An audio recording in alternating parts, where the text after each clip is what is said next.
Hi everybody, happy Wednesday. This coming Sunday, we are observing Earth Sunday. And as I was walking past the library cart in the atrium, I saw a book that piqued my interest regarding Earth Sunday. First, a shout out for our church library. Our church library is up on the 4th floor of the building, right outside of Geneva Hall, and it is packed with current and relevant books that you can take out as a church member and read at your leisure and then return. So thank you to Janelle Dar, who is our church librarian. And again, I encourage you to check out the church library. You probably have seen the cart in the atrium, and those books on that cart are also available to be checked out. And Janelle tries to keep those relevant to whatever's going on in the life of the church or the liturgical season or what's going on in the world. I grabbed a book called The Book of Hope by Jane Goodall and Douglas Abrams. And I was intrigued by the title because I thought, hope, Jane Goodall has hope. She must have written that book like in 1990. It must be a couple decades old. I was really pleasantly surprised and delighted to find that this book was written in 2021. I haven't finished it yet, but I appreciate the way Goodall thinks about hope and why she has hope for our environment, because as I'm sure you feel the same, many days it's really hard to have hope for our environment when we hear about all the degradation and our lack of care and stewardship for the environment.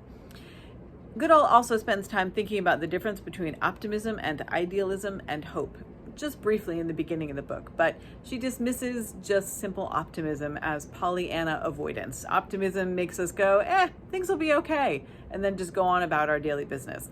Idealism ends up discouraging us because idealism is based in the idea that the world is good and fair and just, and therefore things are going to be okay.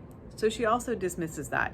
For Goodall, hope is really born out of recognizing that there are many obstacles to what we hope for and long for.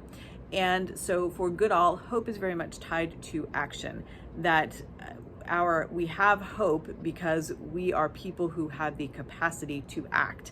As people of faith, of course, we tie that, our hope, also to the fact that we trust that God is already acting. And I do trust that God, who created the earth, has not abandoned it, but is still actively working for its preservation and has invited us to be partners in that action.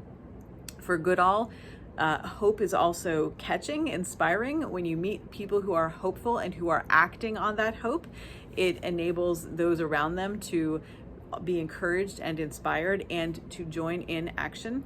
And hope, again, is very reality based. It recognizes that there are obstacles and challenges that lay ahead, but trusts that we can work toward a future that we envision and long for, which would be a vision that involves the preservation of our earth for future generations. So there are many reasons that Goodall gives for her hope, and they're detailed in the book. I will be putting it back on the bookshelf when I'm done. But her hope lies in the fact that human beings have amazing intellect, and that many intelligent and hardworking and wise human beings are dedicating their lives to care for the environment. Her hope is grounded in the fact that nature is really resilient and may well outlive human beings. She doesn't say that. That's my thinking. I haven't read that chapter yet. She ties her hope to the power of young people, and we've seen remarkable engagement by young people in environmental concerns, and she ties her hope to the indomitable human spirit. And I do think that the human spirit is resilient and is that which seeks the welfare of the human spirit in its truest form is that which seeks the welfare of all of creation. Again, for me as a person of faith, cooperating with God. So I'm inspired by Jane Goodall's hope. I hope that you will be inspired by our worship on Sunday, and that in observance of Earth Sunday, of Earth Day on Saturday, that you too will be committed to action of some kind, whether a renewal of action in your personal life or joining in some communal action for the day, or better yet, both. Thanks for listening today. Bye.